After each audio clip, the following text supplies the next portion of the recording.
হয়ে গেছে। হাই বন্ধু, শুভ সকাল। সবাইকে আমি ভগবানের মূর্তি দেখিয়ে আজকে সকালবেলা ভিডিও শুরু করলাম। দেখেছেন, স্বয়ং ভগবান যেন হলুদ রূপে সেজেছেন। সকালবেলা আমার পুজো হয়ে গেছে এবং পুজো হয়ে যাওয়ার পর আমি একটু ভিডিও করার জন্য প্রস্তুতি নিলাম। এবার আমরা চা ভক্ষণ করব, সকালবেলা চা খাবো। কি দিয়ে বন্ধু দেখেছেন? সেই শুকনো মুড়ি। মুড়িটা দেখাও বন্ধুদের। এই যে দেখেছেন, শুকনো মুড়ি আর চা।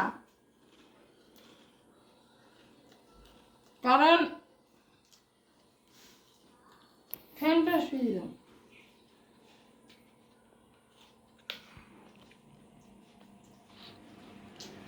মুড়ি আমরা কন্টিনিউ খাই, কেন বলুন তো? মুড়িতে কি কি আছে বন্ধু আপনারা কি জানেন? যদি জানেন কমেন্ট করুন। আর নচেত আমি কিন্তু বলে দিচ্ছি দুটো কথা। মুড়ি চাল থেকে তৈরি হয়। চালে কি থাকে?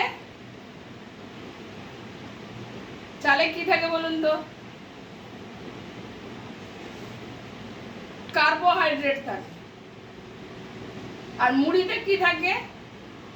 মুড়িটা যখন ভাজা হয়ে যাচ্ছে, তখন নুন সবকিছু ভাজা হয়ে যাচ্ছে, ওতে ফাইবার থাকে। এইসবের জন্য আমরা দেখবেন বমি হলে মুড়ি খাই, পেট খারাপ হলে মুড়ির জল খাই, বমি হলেও মুড়ির জল খাই।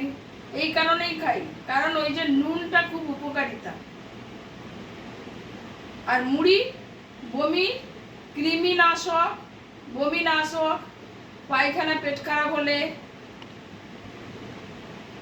ওইগুলোর জন্য আমরা মুড়ি খাই। গ্যাস থেকে উপকার পাই। আর যাদের গ্যাস অম্বলের ধাত, তারা মুড়ি খাবেন। মুড়ি খেলেও খুব ভালো।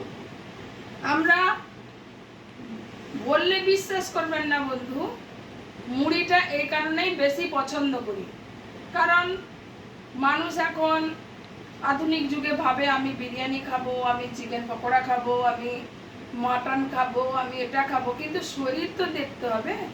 শরীরের যেটা উপকার দেবে আমরা সেটাই খাবো বন্ধু। আপনাদেরও বলি মুড়ি খাবেন।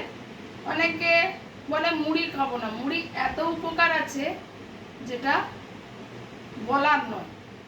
হালকা খাবার, মুড়ি হচ্ছে খুবই হালকা খাবার। ঠিক আছে বন্ধু, ভিডিও